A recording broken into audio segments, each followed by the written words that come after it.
Major component of Iryna's law is bringing back the death penalty in North Carolina and potentially changing execution methods in the state.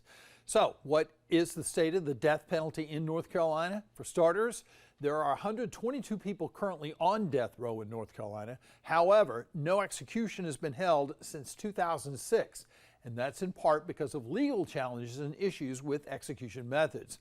Well, joining me now live in Charlotte is WBTV's Katie Solt. And Katie, I know you talk with advocates against the death penalty and a local attorney who says this could change how prosecutors approach cases. So what more can you tell us about this?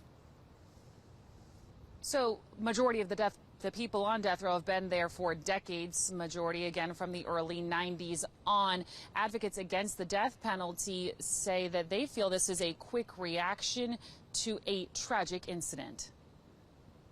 Our last execution was in August of 2006. Noelle Nickel, the executive director for the North Carolina Coalition for Alternatives to the Death Penalty, feels House Bill 307, or Iryna's law, won't fix the root causes of violent crime. And that is providing more robust mental health services. That is increasing services for reentry when people are released from prison. It is those kinds of programs and services that actually keep us safe. She's also worried about the unclear language in the bill of how executions would be carried out in the state. It doesn't really specify the method. It just says get it done in a very haphazard way, and it puts the onus of responsibility, as I understand from the bill, on the Department of Corrections to make it happen. Mark Chaton, an attorney in Charlotte, says in Mecklenburg County, it's been decades since we've seen a death penalty case.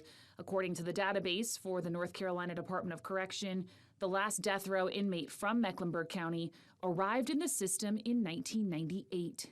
Now, what we've seen a lot recently is, or most of the time, is you sometimes see individuals who have been charged with first-degree murder cutting or agreeing to a plea deal where they agree to plead guilty to first-degree murder, agree to life in prison, and therefore they don't seek the death penalty. Chaton says if this measure is passed, it may in fact keep people off death row. It does give them in my opinion, it gives them a little bit of some leverage in saying, well, yeah, if you want to, we might be able to negotiate if you take the life without parole, we'll take the death penalty off the table.